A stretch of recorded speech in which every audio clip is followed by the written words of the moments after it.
ہم وہی کہیں گے جو ہمارا دین ہم کو بتاتا ہے. عمل کرو تو تمہارا بھلا ہے. ہمارے چینل سے جڑنے کے لیے ابھی یوٹیوب پر تاج الشریعہ نیٹ ورک کو سبسکرائب کریں اور بیل آئیکن کو دبانا بھی نہ بھولیں. الحمد لله رب العالمين والعاقبة للمتقين والصلاة والسلام على سيد المرسلين وعلى آله وأصحابه أجمعين برحمتك يا أرحم الراحمين. أما بعد أعوذ بالله من الشيطان الرجيم. بسم الله الرحمن الرحيم. إن الله وملائكته يصلون على النبي يا أيها الذين آمنوا صلوا عليه وسلموا تسليما. اللهم صل على سيدنا ومولانا محمد النبي والكرم وعلى آله وصحبه وبارك وسلم. حاضرین محترم، نہایت ہی محبتوں اور عقیدتوں کے ساتھ آپ نے شعراء اعظام اور علماء کرام کی زبانی حضور مجاہد ملت اور بریلی شریف کے علماء مشائخ کا تعلق، ان کے درمیان محبت و عقیدت کی داستان کو سماعت فرمایا. اور بہت سے لوگوں نے یہاں پہ مجھ سے بھی اپنی عقیدتوں کا اظہار کیا. یہ سب ان کا حسن ظن ہے اور سرکار اعلیٰ حضرت کی نسبتوں کا احترام ہے. اللہ تعالیٰ بزرگوں کی نسبتوں کا احترام کرنے کی توفیق عطا فرمائے اور یہ محبتیں ان کے دلوں میں سلامت رکھے. اور حاضرین محترم، ہم تو سنی ہیں اور سنی وہ تو نسبتوں کا احترام کرتا ہی. ہم تو لوکی کو بھی لوکی شریف اس لیے کہتے ہیں کہ کسی روایت میں آیا ہے کہ حضور علیہ السلام کو لوکی پسند تھی. اعلیٰ حضرت کیا کہتے ہیں کہ تجھ سے در سے سب اور سب سے ہے مجھ کو نسبت، میری گردن میں بھی ہے دور کا ڈورا. حاضرین محترم، یہ دور کا ڈورا جو ہے سرکار اعلیٰ حضرت سے جو مجھے حاصل ہے، اسی دور کے ڈورے کی نسبت کا احترام ہے جو یہ علماء کرام اور شعراء اعظام اناؤنسر صاحب پیش فرمان ہے اور حضرت حبیب ملت پیش فرمان. میں جب بھی یہاں اڑیسہ کی سرزمین پر حاضر آتا ہوں تو حضرت حبیب ملت سے ملاقات کا شرف حاصل ہوتا ہے. تو میں ہر بار اس بات کو ضرور محسوس کرتا ہوں کہ وہ جو حضور مجاہد ملت کی سادگی، سنجیدگی اور پاکیزگی ہم نے کتابوں میں مطالعہ کی ہے، اس کا عکس اور جلوہ حضرت کی ذات میں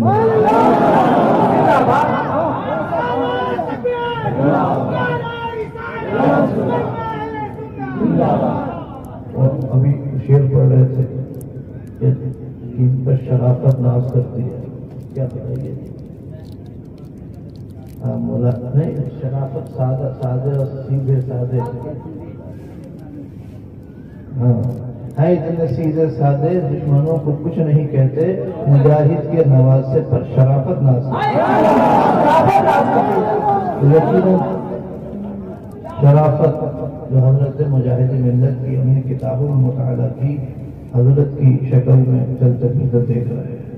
اللہ تعالیٰ ان کو سلامت رکھے اور ان کی محبت جو آپ کے دلوں میں، آپ کے سینوں میں ہے، اللہ تعالیٰ اس کو بھی سلامت رکھے. یہ تو دھام نگر کی سرزمین حضرت مجاہد ملت کا وطن ہے اور میں دھام نگر والوں کو مبارکباد دوں گا کہ تم نے ان کا ہم وطن ہونے کا بھی حق ادا کیا. کہ ایسا نہیں ہے کہ چراغ تلے اندھیرا ہے. بہت ساری جگہ ایسا بھی دیکھا گیا کہ بڑے بڑے بزرگوں کی خدمات ہیں, بڑے بڑے بزرگ اس سرزمین پر آرام فرما ہے, مگر ان کے ہم وطنوں کو ان سے کوئی خاص لگاؤ نہیں ہے. مگر یہ حضرت مجاہد ملت کی زمین ہے, ان کا وطن ہے کہ میں ملاحظہ کرتا ہوں کہ آپ کے دلوں میں آج بھی حضرت مجاہد ملت اور مجاہد ملت کے نواسے کی محبت قائم ہے. یہ بہت بڑی احسان مندی کی بات ہے.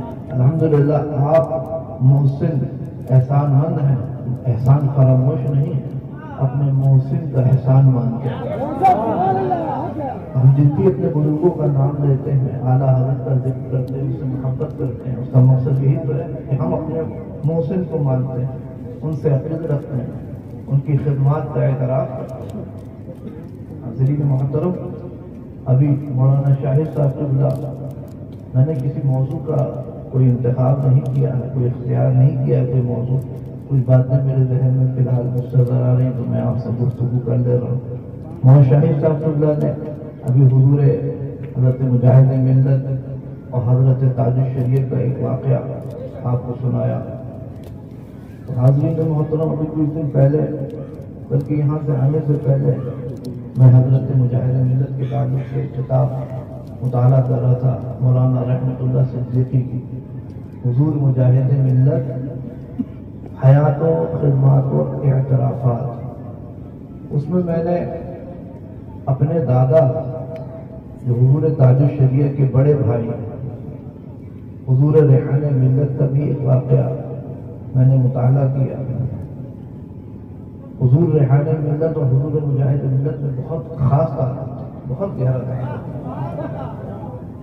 کیونکہ حضرت مجاہد ملت اور حضرت ریحان ملت میں ایک بات مشترک تھی, وہ یہ کہ جس طرح حضرت مجاہد ملت صرف ایک جہت میں خدمت انجام نہیں دیتے تھے کہ صرف دین اور شریعت کے میدان میں ہی خدمت انجام دیں, بلکہ وہ قومی, ملی اور سیاسی خدمت بھی انجام دیتے تھے. اور حضرت ریحان ملت جو میرے دادا تھے, ان کا بھی یہی مزاج تھا کہ وہ صرف دینی, شرعی اور مسلک کی خدمت ہی انجام نہیں دیتے تھے, بلکہ وہ قومی, ملی خدمات بھی انجام دیتے تھے. قوم کے اور ملت کی فلاح و بہبود کے لیے بھی کام کیا کرتے تھے. تو حضرت ریحان ملت, حضرت مجاہد ملت میں بہت خاص تعلق تھا. میں نے ان کے بہت سے مکتوبات بھی مطالعہ کیے حضرت مجاہد ملت کے. اس میں وہ حضرت ریحان ملت کی خدمات کا اعتراف کرتے ہیں. ایک موقع پر حضرت ریحان ملت نے ایک جلسہ منعقد کیا تھا بریلی شریف میں, تو وہ اس کا بھی ذکر کرتے ہیں اور یہ بھی کہتے ہیں کہ جس کا جو خاطر خواہ نتیجہ ظاہر ہونا چاہیے تھا, افسوس کہ نہیں ہوا, اور یہی کچھ میرے ساتھ بھی ہوتا ہے. کیونکہ ہم دیکھتے ہیں کہ جو ہمارے علماء کرام قومی, ملی خدمات کو انجام دیتے ہیں, تو دیگر حضرات یا ناعاقبت اندیش لوگ ان کا ساتھ نہیں دیتے ہیں. حضرت مجاہد ملت کو بھی ساری زندگی اس بات کا احساس تھا. ان کے مکتوبات میں اور دیگر علماء کرام نے جو اس زمانے کی جو منظر کشی کی ہے اور حالات درج کی ہیں, اس سے اندازہ ہوتا ہے. حاضرین محترم, میں واقعہ, اگر یہ حضرت ریحان ملت نے واقعہ نہ لکھا ہوتا اور اس کتاب میں نہ کرنا ہوتا اور حضرت ریحان ملت کے حوالے سے نہ ذکر کیا ہوتا تو میں بھی آپ کو نہ سناتا, کیونکہ لوگ تو عقیدت میں بہت کچھ کہہ دیتے ہیں, مگر حضرت ریحان ملت بڑے باوقار اور بہت نام بول کر کے بولنے والے شخصیت تھے. ایسی عقیدت میں عقیدت کو اپنی حقیقت پر غالب نہیں ہونے دیتے. وہ کہتے ہیں کہ حضرت مجاہد ملت اس زمانے میں جیل میں بند تھے, اور بہت سے لوگوں نے مجھ سے کہا کہ کون کہتا ہے کہ حضرت مجاہد ملت جیل میں بند ہے, فلاں موقع پر تو حضرت مجاہد ملت نے میری مدد کی ہے, میرے پاس تشریف لائے ہیں, حضرت کو سامان دیا ہے. تو حضرت ریحان ملت خود کہتے ہیں کہ میں جیل میں گیا حضرت مجاہد ملت سے ملنے, اور میں نے دوران گفتگو یہ واقعہ بھی عرض کیا کہ حضرت آپ تو یہاں بند ہیں لوگ, اور لوگ کہتے ہیں وہاں یقین کے ساتھ کہ حضرت مجاہد ملت نے تو فلاں مقام پر مجھ سے میری حضرت کی ملاقات ہوئی ہے اور فلاں مقام پر حضرت نے میری مدد کی ہے، وہ حنفیہ یہ بات کہتے ہیں. حضرت مجاہد ملت ریحان ملت فرماتے ہیں کہ حضرت مجاہد ملت خاموش رہتے ہیں، سکوت اختیار فرماتے ہیں، اور پھر بار بار اصرار کرنے پر حضرت ریحان ملت کے بار بار اصرار کرنے پر حضرت مجاہد ملت آپ دیدہ ہو جاتے ہیں، رونے لگتے ہیں، فرماتے ہیں کہ یہ تو اللہ والوں کی شان ہوتی ہے، میں کہاں اس میں. تو یہ واقعہ اگر کسی اور نے بیان کیا ہوتا حضرت مجاہد ملت کے تعلق سے تو میں اس کو کوئی خاص توجہ نہیں دیتا، لیکن ایک معتبر شخص نے ایک معتبر شخص کے تعلق سے بیان کیا اور خود اس سے ذکر کیا اور اس نے بھی دبے لفظوں میں اس کا اقرار کر لیا. تو حاضرین محترم، یہ تھے ہمارے حضرت مجاہد. اور بریلی والے وہ چاہے حضور ریحان ملت ہوں، چاہے حضور تاج الشریعہ ہوں، اور یہ تو نواسے ہو گئے، نویرہ ہو گئے، خود حضرت مفتی اعظم ہوں یا حضرت حجت الاسلام ہوں، سب حضرت مجاہد ملت کی قدر فرماتے تھے. قدر جوہر شاہ دامن یا بدامن جوہر، قدر والے جانتے ہیں قدر شان اہل نے. تو حاضرین محترم، حضرت مجاہد حضرت حجت الاسلام جو حضرت ریحان ملت کے دادا، میرے دادا کے دادا، میں اگر یہ کہوں کہ ان کے خاص خلیفہ تھے، خلیفہ خاص. خلیفہ خاص تو ایک اصطلاح ہے، صوفیہ میں اصطلاح ہے، خلیفہ خاص کو جانشین اور سجادہ نشین کہا جاتا ہے، لیکن کیونکہ سجادہ نشین حضرت حجت الاسلام کے مفسر اعظم تھے تو اس معنی میں، اصطلاحی معنی میں خلیفہ خاص نہیں، لیکن اگر عام تمام خلفاء میں ان کو اگر خلیفہ خاص حجت الاسلام کہا جائے تو بالکل بعید نہیں. حضور حجت الاسلام کے لخت جگر، حضور حجت الاسلام کے نور نظر حضرت مجاہد ملت. سبحان اللہ. مفتی عالم ہیں تو بے شمار ان کی قدر فرماتے تھے. ابھی اسی کتاب میں نے مطالعہ کیا کہ جب حضرت مجاہد ملت نے وہ تنظیم خاک سالان حق، کیا پورا نام کیا، تحریک خاک سالان حق، تو جب انہوں نے اس کو قائم فرمایا تو کچھ لوگوں نے، ہر زمانے میں ہوتے ہیں ایسے لوگ، انہوں نے شکایت حضور مفتی اعظم کو خط لکھ دیا کہ مطلب یہ سیاست کر رہے ہیں یا کچھ ایسی بات. خیر حضرت مجاہد ملت کی شخصیت ایسی تھی کہ ان کی نیت اور ارادے پر کوئی شک نہیں کرتا تھا. سب یہ کہتے تھے کہ بھولے میں حالے کہ شاید یہ بات سیاسی لوگوں کی سمجھ نہیں پا رہے. تو اسی طرح خاک سالان حق جب تحریک قائم فرمائی تو حضور مفتی اعظم کی بارگاہ میں کسی نے خط لکھ دیا شکایتاً.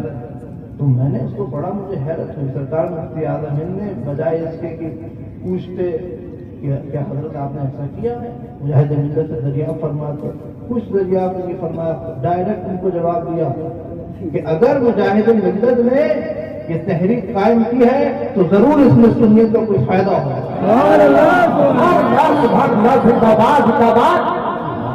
انہوں نے مانا ہی نہیں، انہوں نے شکایت کو سنا ہی نہیں کہ اگر انہوں نے کیا ہے تو حق ہی کیا ہوگا، غلط نہیں کریں گے. یہ اسی کتاب کا میں حوالہ دے رہا ہوں، حضور مجاہد ملت حیات و جذبات اور اعترافات، اور ان کا حوالہ تھا. حضرین محترم، یہ میں نے آپ کو 4 اپنے خاندان کے 4 لوگوں کہانی سنا، واقعہ سنا. 4 نسلیں، اعلیٰ حضرت کے بعد حضور حجت الاسلام، حضور مفتی اعظم ہند، اور پھر ان دونوں کے جو ایک نواسے اور پوتے حضور ریحان ملت، حضور تاج الشریعہ. یہ سب دل سے، دل و جان سے حضرت مجاہد ملت سے محبت کروانا. حضور تاج الشریعہ وہ بھی سرکار مجاہد ملت، ان کی شان میں تو ان کو منقبت کری ہے. منقبت کیا شان فی الحال مجھے تو فی الحال ذہن نشین نہیں ہے. اور آج حاضری تاج الشریعہ کے اس کا بھی موقع ہے. اس کی مناسبت سے بھی سال ذوالقعدہ 1439 ہجری میں مغرب کے وقت حضور سرکار تعالی شریعت اور وصال کو ادھر مؤذن مسجد کے ممبر سے اللہ اکبر کی صدائیں بلند کر رہا تھا، اور ادھر حضور تعالی شریعت اللہ اللہ کہتے ہوئے اپنی جان آخرین کے سبوت کر رہے تھے۔ اپنی حیات میں اپنے قصیدے میں خود فرماتے ہیں حضور تعالی شریعت کہ اللہ اللہ اللہ مالی رب الا ہو، اللہ اللہ اللہ مالی رب الا ہو، من کان لربی دنیاہ عاش سعیدا اخراہ، ومن مات یقول اللہ فذاک الخالد محیاہ۔ فرماتے ہیں کہ جس کی دنیا اللہ کے لیے ہو جاتی ہے پھر اس کی آخرت بھی کامیاب ہو جاتی ہے، اور جو اللہ اللہ کہتے ہوئے مرتا ہے وہ مرتا نہیں ہے، وہ حقیقت میں زندہ جاوید ہو جاتا ہے۔ شریعت کی وہ تمنا تھی، یہ ان کی دعا تھی، اور اللہ تبارک و تعالیٰ نے ان کی اس دعا کو قبول فرمایا۔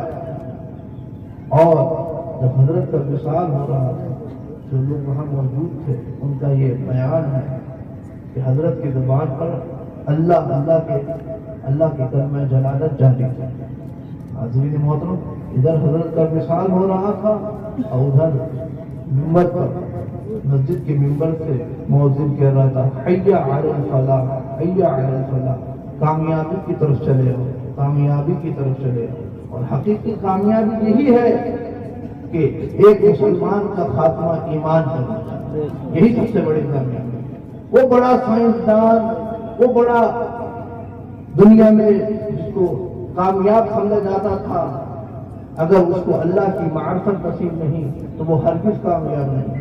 بھلے ہی اس کی افکار کی بلندی اس قدر ہو کہ وہ ستاروں کی گزرگاہوں میں تحقیق و تفتیش کر رہا ہو اور سورج کی شعاعوں کو گرفتار کر لے رہا ہو، لیکن اگر اسے اللہ کی معرفت نصیب نہیں تو وہ ہرگز کامیاب نہیں۔ اس کے مقابلے میں وہ شخص کامیاب ہے جو بھلے ہی دنیا میں پھٹے کپڑے پہنتا ہو، بھلے ہی دنیا میں اس کو کوئی بہت بڑی حیثیت حاصل نہ ہو، نہ اس کے ذہن میں فکر میں کوئی بہت پرواز ہو، نہ اس کا کوئی وسعت مطالعہ ہو، لیکن اگر وہ اللہ پر ایمان رکھتا ہے، رسول اللہ صلی اللہ علیہ وسلم پر ایمان رکھتا ہے، اس کا عقیدہ درست ہے اور اسی پر اسلام پر ایمان پر سے خاتمہ ہو گیا تو یہی سب سے بڑا کامیاب ہے۔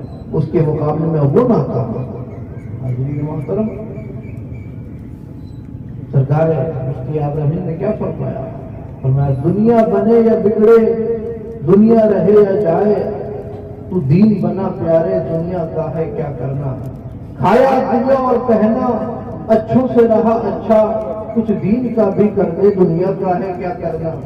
دنیا میں جو روتے ہیں عقبہ میں وہ ہنستے ہیں، دنیا میں جو ہنستے ہیں ہے ان کو کڑا کر۔ حاضرین محترم، یہ ہمارے بزرگوں سے دنیا طلبی کی، دنیا حاصل کرنے کی یہ مذمت وارد ہوئی ہے، مگر مسلمانوں یاد رکھو کہ جو بزرگوں سے ہمارے دنیا حاصل کرنے کی مذمت وارد ہوئی ہے، اس سے مراد وہی جھوٹی دنیا ہے، فریبی دنیا ہے جو دنیا کے لیے ہو، حصول دنیا اور کسب دنیا، اصلاح دنیا، برائے دنیا، یہ مضمون ہے، یہ مضمون ہے۔ لیکن اصلاح دنیا، برائے دین و آخرت، یہ تو مطلوب ہے۔